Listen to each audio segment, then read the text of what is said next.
Eh bien bonjour à tous, aujourd'hui nouvelle vidéo, mais là cette fois-ci ça va être une vidéo explication, car au final en fait depuis que j'ai fait le Solin, en fait ça fait déjà 2-3 semaines que j'ai fait le Solin, et ça fait 2-3 semaines où je fais rien, je fais que me documenter, parce que en faisant le Solin, si vous l'avez vu dans la dernière vidéo, le Solin en fait c'est la jonction entre les tuiles et le mur, parce il y avait des fuites. Bah en fait j'ai dû marcher sur le pare-pluie et je l'ai un peu effiloché, et je pense que c'est parce que c'était un vieux pare-pluie. Du coup, bah ça veut dire que ma toiture n'est plus étanche parce que le pare-pluie ne fonctionne pas. Bon, je sais qu'il y a des gens qui font qu'ils auraient fait autrement, mais il n'y a pas vraiment de solution 100% safe si je fais autrement. Parce que mettre un pare-pluie de l'intérieur ou faire des trucs comme ça, bah, c'est pas non plus du travail vraiment très très quali, et c'est pas non plus sûr à 100% que ça fonctionne. Si j'ai des infiltrations après et que je dois défaire tout mon placo et tout mon isolant, et parce qu'il y a des infiltrations, j'ai vraiment pas du tout envie que ça m'arrive, surtout pour ma première rénovation, j'ai envie de faire les choses le plus proprement possible. Même si je dois perdre plusieurs mois à faire une toiture, même si ça va me coûter un peu plus cher, mais au final, je veux vraiment faire le plus de choses par moi-même. Ça c'est sûr, je veux vraiment le faire le plus de choses par moi-même, voire 100% si vraiment, vraiment je veux faire 100% en vrai. Mais si vraiment il y a des trucs, je suis obligé, bah, je le ferai autrement, mais normalement je serais pas obligé. Du coup, mais je veux faire les choses proprement, surtout. Surtout, enfin, dans cette première rénovation, après je dis pas que par la suite je vais faire les choses moins proprement. Du coup, je me suis vraiment creusé à la tête, et de toute façon, il y avait d'autres problématiques quand je réfléchissais concernant la toiture qui m'ont fait dire qu'il faut que je refasse tout entièrement. Parce que en fait, dans les toutes nouvelles normes, moi c'est un logement classé G, de toute façon il n'y a aucune isolation nulle part, de toute façon on a tout enlevé. Enfin si, il y en avait sur les murs, mais il n'y en avait pas sur le toit. Mais dans tous les cas, on les a enlevés. Bah, il faut que dans ces RT ou RE 2020, c'est ce qui est appliqué en 2023, c'est qu'il faut un logement avec en toiture un R de 10. C'est la résistance thermique au niveau d'isolation. Bon, je sais que c'est discutable tout ça, vu que c'est de la rénovation, on aurait pu mettre moins, mais bon. Moi j'ai vraiment envie de faire des choses quali, quitte à... Sinon je devrais peut-être refaire des travaux d'ici, je sais pas, 10-20 ans. Là je préfère viser quali, sachant que j'ai un problème de toiture au niveau du pare-pluie, je me dis, autant l'isoler un max. Du coup, ça représente à peu près 40 à 50 cm d'isolant. Je me dis, bah de toute façon dans tous les cas, 40 à 50 cm d'isolant à l'intérieur de... Enfin là il y a mon chevron, à l'intérieur de ma toiture, bah en fait je vais perdre encore énormément de place, sachant que c'est des comptes qui vont être aménagés, et qu'il y a déjà pas beaucoup de place au niveau mètre carré, au niveau, mince, comment on appelle ça, bah au niveau de l'angle du toit, il n'y a déjà pas non plus beaucoup de surface. Si je repère 50 cm au niveau de ma toiture à l'intérieur, bah ça va être vraiment inutilisable. Du coup là je me dis bah vraiment il y a plein de points qui me font dire qu'il faut que je refasse la toiture, et il faut que je fasse une isolation par l'extérieur. On appelle ça du sarking. Il n'y a pas beaucoup de vidéos sur le sujet, c'est pour ça aussi que j'en fais une. Bon, j'ai fait un petit schéma au niveau de l'isolation en sarking. Alors là il y a le chevron. Là, moi, ce que je vais faire, parce qu'il y a plusieurs types de sarking. Moi, je vais faire, il y a le chevron, les voliges, je vois pas très bien, l'isolant et un contre-chevron. Le contre-chevron, il va être fixé avec une tige filetée. J'ai utilisé une tige filetée parce qu'au final, ils vendent aussi des vis spéciales sarking, mais déjà, ça coûte assez cher. Et moi je voulais vraiment 50 cm quoi, parce que je voulais, comme isolant, je vais sûrement choisir bah en fait, de base, l'isolant, je voulais mettre 40 cm de laine de verre. Mais dans tous les cas, les vis spéciales sarking, j'en ai vu à 45 cm. Ouais, c'était 44 cm. 44 cm plus il faut que il soit rentré dans le chevron et dans mon contre-chevron, ça n'allait pas, je pouvais mettre genre jusqu'à 36 cm de laine de verre. Du coup je me suis dit j'ai vraiment envie de... En plus j'hésitais entre l'isolant, la laine de verre de 40 cm et de la paille. Et de la paille, vu que c'est des bottes de paille, ça peut aller jusqu'à 45 cm, 50, c'est pas linéaire quoi. Enfin ça, il peut avoir des écarts. Du coup, je me suis dit, vas-y, si je fais des trucs spécial sarking, je suis limité en taille et tout. Enfin, je trouve ça pas hyper optimal et en plus, c'est cher. Du coup, je me suis dit, je vais utiliser des tiges filetées que je vais fixer dans mon chevron avec un piton femelle, ça s'appelle, il me semble. Un piton d'ancrage femelle. Je vais fixer le piton. En fait, c'est le truc qui va maintenir ma tige filetée dans mon chevron. Je vais visser la tige filetée, je vais mettre un écrou et je vais percer mon contre-chevron, je vais le mettre et je vais mettre un deuxième écrou. Et au moins là, ça va vraiment être fiable. Bon, ça, c'est une solution vraiment que j'ai vue nulle part ailleurs. C'est vraiment un truc que j'ai inventé parce que je trouvais que c'était trop cher les vis spéciales Sarking. Et au final, c'est à peu près la même. Bah pour moi, c'est à peu près la même chose. Enfin, je vois pas vraiment. Après, vu qu'il y aura plus de distance qu'une vis spéciale Sarking, parce que les vis c'était 44 cm max, et moi je vais mettre à peu près 50, bah, je me suis dit, il va peut-être peut-être ça va barloquer, du coup je vais juste en mettre un peu plus. Et mais après, ouais, il y avait aussi des sabots pour rehausser les chevrons, mais c'était 10 balles le sabot, enfin, sachant que ça coûte vraiment, pour moi je trouvais ça vraiment hors de prix. Du coup, je vais tester ça, je vous dirai bien si ça marche, et franchement, si ça marche, bah, je suis vraiment content d'avoir trouvé ça. Du coup, on va partir sur de la volige, au moins je peux la mettre à l'extérieur du chevron, et pour la volige, je vais sûrement partir, enfin, je vais partir normalement, je vais faire quelques tests sur du bois de coffrage, parce que je sais pas encore si ça va être la finition définitive dans le logement.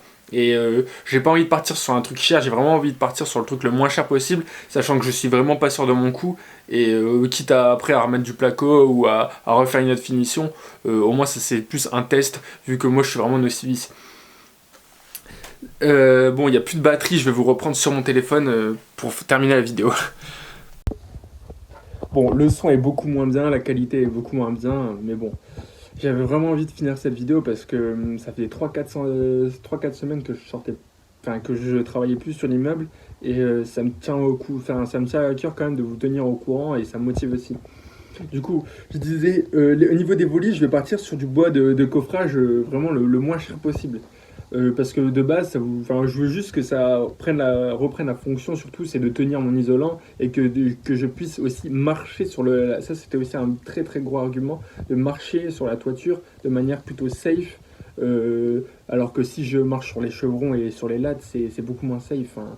Surtout, enfin, il faut que ça tienne mon isolant. Enfin, il y a beaucoup de points positifs, je trouve, à mon système que j'ai pas forcément trouvé. Enfin, j'ai vraiment mis toutes les solutions sur la table. Et pour moi, c'est vraiment la solution ultime, vraiment. Au niveau prix, au niveau facilité de mettre en place. Et après, au niveau prix, c'est surtout parce que je vous verrai par la suite quand je vais vous détailler la liste des matériaux. C'est que je vais vraiment miser sur le premier prix parce que. Enfin, le premier prix, c'est surtout par exemple les t-shirts, j'essaie de trouver des astuces pour éviter d'acheter le truc que tout le monde achète. Mais normalement, c'est pas forcément le premier prix, quoi. Mais oui, ouais, au niveau des voliges, je vais partir sur des planches de coffrage que j'ai commencé à acheter. J'en ai acheté une dizaine pour faire des tests. Euh, c'est des planches de coffrage achetées chez Leroy Merlin. C'est 3,90 € la planche de coffrage. C'est des planches de 25 cm sur 10 mm d'épaisseur et 3 mètres de long. Mais ça, je pense que je vais les recouper en deux. Bah là, je viens de les acheter. C'est vraiment tout neuf. Du coup, je vous montrerai la qualité aussi des planches. Elles sont pas hyper quali, mais je me dis que si on les ponce bien, enfin, on les ponce bien, on les pose bien, etc., et qu'il n'y a pas trop d'écart entre les planches, je me dis qu'en vrai, la finition ne peut ne pas être dégueulasse, quoi. On peut vraiment laisser cette finition. Enfin, c'est vraiment l'objectif. Après, si on peut pas, on mettrait une plaque de placo. Mais je voulais vraiment utiliser le bois le plus pourri et essayer de faire un truc relativement propre. Du coup, voilà pour la méthode. Maintenant, je vais vous montrer une photo.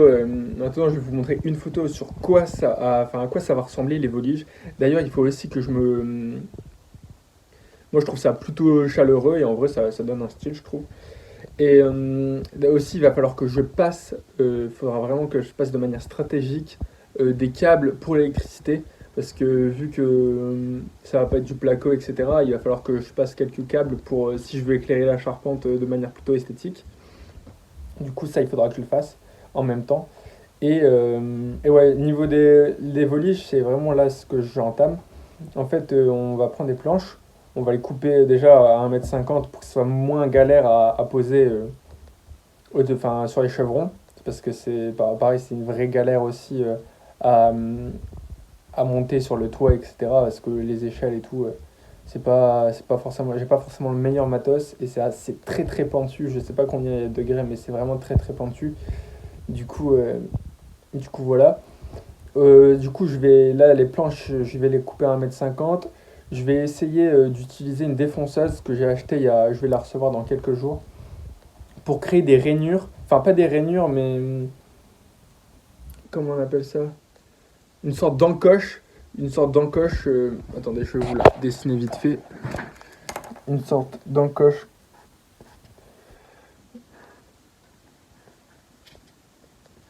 Hop. Hop. Une sorte d'encoche comme ceci. Avec les planches pour vraiment. Parce que là, les planches, elles sont telles quelles. Mais si, vu que c'est du bois de sapin et en plus, vu que c'est du bois pas très quali, et ben, il y a de grandes chances pour qu'il y ait un gros jour que s'il bouge. Enfin, les planches vont bouger vu que c'est du bois pas très quali. Il y a de grandes chances pour que ça bouge et que ça se voit, ça fasse des gros écarts ou que ce soit pas du tout symétrique et qu'il y a des gros écarts à certains endroits parce que le bois il travaille et qu'il y a d'autres où il n'y a pas du tout d'écart où limite ça s'enfonce quoi. Du coup, je vais essayer de créer des encoches. Ça serait vraiment le but. Si j'y arrive pas avec la défonceuse, je la renverrai parce que moi, mon truc, c'est que je vais acheter. Enfin, pour l'instant, c'est ma stratégie, c'est d'acheter des outils sur Amazon et si ça me convient pas, de les renvoyer. Parce que si je les achète en grande surface de bricolage, je perds un maximum de temps. Franchement, c'est vraiment pas du tout le but. Et au moins, là, je teste sur Amazon, je les renvoie. Je prends souvent le premier prix parce que je sais pas encore l'utilisation que j'aurai en fait. Parce que je vois aussi beaucoup de gens qui achètent des machines vraiment très très quali. Je dis pas, ça peut être bien quand on est professionnel, tout ça. Mais moi, est-ce que ça va vraiment me servir? Est-ce que ça va marcher déjà? Je sais même pas. Du coup, je préfère investir dans le premier prix. Amazon, on voit, c'est hyper rapide.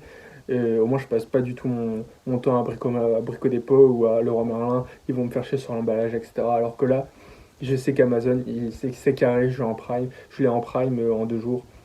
Enfin, pour moi, c'est vraiment un gros conseil. Du coup, ouais, voilà. Au niveau du budget, alors je vais reprendre juste mes notes pour savoir le budget et je vous reprends après. Bon, voilà, j'ai pris un deuxième téléphone pour lire mes notes. Alors, au niveau des étapes, je vous ai listé toutes les étapes avec au niveau du coût que ça va me coûter. Et j'ai rapporté ça à la fin au prix du mètre carré pour vous donner un peu une idée. Bon, vraiment, franchement, si j'arrive à faire ça, je suis vraiment trop trop content. Bon, je sais pas, vous verrez peut-être des défauts à mon futur projet, mais je vous invite à me le dire en commentaire. Mais franchement, je pense que ça peut vraiment être une bonne idée. Mais franchement, dites-moi si vous voyez des défauts, parce qu'il faut absolument que je le sache. Et d'ailleurs, je me dis aussi, pourquoi j'ai pris autant de temps à faire ça et pourquoi je vais autant m'investir pour cette histoire de toiture, c'est que moi, je veux vraiment continuer la rénovation, continuer l'immobilier, parce que je pense que c'est vraiment un vecteur pour s'enrichir, etc., qui est vraiment hyper important. Et je pense que... Et en vrai, ça m'amuse aussi. Euh, mais je me dis, si j'arrive à trouver une solution pour rénover un toit de manière pas chère, de manière fiable et de manière isolée, mais je le ferai sur toutes les autres rénovations. Du coup, je me dis, c'est pour ça que je m'investis autant à trouver les bons matériaux. C'est pour ça que je m'investis autant sur cette toiture, alors que au final, j'aurais pu trouver une solution précaire et rénover ça plus rapidement. Alors que là, je vais perdre au moins, je sais pas, 3 mois. Là déjà, ça fait un mois que je réfléchis. Enfin, ça fait pas un mois que je réfléchis, ça fait 2 3 semaines. Mais je vais perdre au moins 2 3 mois, ça c'est sûr. J'espère que d'ailleurs ça va se faire le plus vite possible parce que même au niveau des finitions, tout ça, je suis vraiment pas du tout encore sûr de moi. Mais, mais j'espère que je vais pas faire trop de grosses conneries et que je vais pas acheter du matériel que je pourrais pas ramener. Ça va vraiment être le challenge, on va dire. Bon, du coup, étape 0, démonter les tuiles et faire un pré-démoussage. En gros, là, je veux asperger quelque chose pour démousser et les rendre plus belles, les tuiles, enfin vraiment les nettoyer au maximum. Parce qu'en fait, je pense que je vais mettre, enfin pour l'instant, ce qui est prévu, c'est de réutiliser les mêmes tuiles. Euh, avec bien émoussé, bien nettoyé, etc. Et après, utiliser un hydrofuge coloré ou pas coloré. Coloré, ça serait mieux si j'en trouve un pas trop cher parce que je sais que ça coûte assez cher ça. Ouah, c'est la galère, j'ai dû changer de téléphone parce qu'il n'y avait plus de batterie, enfin il y avait plus de stockage, franchement. Je vous tourne cette vidéo à l'arrache, mais bon, ça me tient tellement à cœur de la tourner. Enfin, désolé. Du coup, ouais, je disais le démousser parce que je vais réussir les mêmes tuiles. Ensuite, la fixation des voliges. Bien sûr, il va falloir que j'enlève toutes les tuiles. Je vais faire un pan par un pan, je pense. Parce que là, sinon, enfin, voir, sinon tout va prendre l'eau, ça va vraiment être la merde. Et ça me rassure de plus de faire un pan par un pan. Du coup, je vais faire le pan qui se voit pas d'abord et après je ferai l'autre pan. Euh, du coup, enfin, enlever toutes les tuiles, les démousser, etc. Ça va déjà être long. Essayer d'en casser le moins possible. Parce qu'il va falloir que je trouve des solutions pour en avoir un peu en rab. J'en ai une vingtaine en rab déjà, qu'il y a un ami qui m'a donné. Mais je sais pas, je pense que ça peut être juste. Du coup, après les montages, bah, la fixation des voliges, j'ai mis utiliser des clous, mais je sais pas encore, je suis pas encore sûr. Pour les voliges, comme j'ai expliqué, je prendrai du premier prix. Enfin, du bois de coffrage surtout. Après, fixer bah, les pitons, faire mon système de pitons, tige fileté et contre-chevron, pour voir déjà si ça fonctionne. Parce que si ça fonctionne pas, je vais devoir me rabattre sur un autre système. J'espère que ça va fonctionner parce que après avoir mis toutes les voliges, si ça marche pas, ça va vraiment être la merde. Ensuite, poste de l'isolant. Moi, je vais essayer, comme je vous l'ai dit, je vais essayer d'utiliser l'isolant en botte de paille parce qu'au niveau économie, c'est ce qu'il y a clairement de mieux. Et en plus, maintenant, il y a une nouvelle règle au niveau des réglementations, c'est que on n'a pas le droit d'utiliser des matériaux qui polluent trop. Du coup, il y a des coefficients et tout. Enfin, je vais pas faire une vidéo là-dessus, mais c'est pour ça que je veux vraiment utiliser un maximum la botte de paille parce qu'au niveau coût et au niveau réglementation, c'est ce qu'il y a clairement de mieux. En plus, c'est clairement un des meilleurs isolants, même au niveau thermique, hein. Euh, Pose de l'isolant, pare-pluie, lattage, et après les tuiles, finition. Et ouais, les finitions, ça, je pense que je vais bien galérer parce que Enfin, c'est difficile de se renseigner sur les finitions qu'il y aura à faire, mais ça, je pense que c'est vraiment ce qui va être bien galère. Bon, on est au total à 1236 euros. Je pense qu'il y a clairement plein de trucs que je n'ai pas compté dans les 1236 euros. Rien que si je dois acheter des outils, style une défonceuse, je sais pas, il y a peut-être d'autres outils que je vais devoir acheter. Ça coûte bien 100 ou 200 euros si je dois acheter plusieurs outils, etc. Du coup, on est clairement. Enfin, c'est vraiment. Et même, il y a plein de cases, comme vous pouvez le voir, que j'ai pas budgétisé. Mais du coup, à 1200. Je me dis, peut-être si on arrive à 2004, on double le truc. Bah, franchement, 2004, rénover une toiture de 40. Je crois qu'elle fait 40 mètres carrés. Ouais, ouais, elle fait bien 40 mètres carrés. Rénover une toiture à 60 euros du mètre carré, bon après je l'ai fait tout seul, il n'y a pas la main d'œuvre, mais c'est clairement un très bon prix. De toute façon que j'aurai un isolant à R210, etc. Et ma toiture, elle va... Faut vraiment que... Bah après, normalement, avec les produits hydrofuge, parce que je me permets de pas de pas changer les tuiles, parce qu'en fait, même des tuiles neuves, il faut utiliser un hydrofuge. Du coup, c'est plus l'esthétique, changer les tuiles. Là, les tuiles, elles sont encore bonnes. Et même le couvreur, j'ai discuté vite fait avec un couvreur qui a voulu me démarcher. Le couvreur, il voulait aussi me remettre les mêmes tuiles. Lui, il voulait pour vous dire, il voulait me démonter le pare-pluie, me démonter les tuiles, enfin tout démonter et tout remonter avec un pare-pluie neuf. Il m'a demandé 3400 euros, alors que là j'en aurais pour 2400 euros. Bon, certes, je le fais moi-même, certes, je perds énormément de temps à faire des recherches, je perds aussi énormément de temps, je vais perdre énormément de temps à le faire, mais bon, au moins je serai le faire, et c'est surtout parce que je bosse pas tous les jours non-stop aussi. Je dis au bout d'un moment, faut dire les choses. Du coup, voilà, je vais en terminer là, parce que bah, déjà elle est assez longue la vidéo.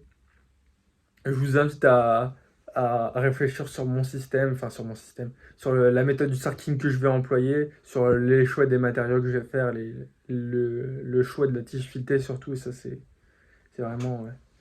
Enfin, je sais vraiment pas du tout ce que ça va être. Mais ouais, si je devais avoir quelques craintes, c'est surtout au niveau du système de tige filetée, si ça va bien fonctionner. Si mon contrôle chevron, il va être bien fixé, bien parallèle avec le bon écartement, etc. Pour qu'après, mon étui, elle bouge pas du tout quand je mets mon attache, quoi. Mais voilà sur quoi je travaillais pendant ces quelques semaines. Et voilà le plan pour rénover la toiture de manière la plus fiable possible et la manière la plus économique possible pour ce projet. Voilà, je vous invite à liker cette vidéo, à commenter si vous avez des idées ou des suggestions. Merci de m'avoir regardé.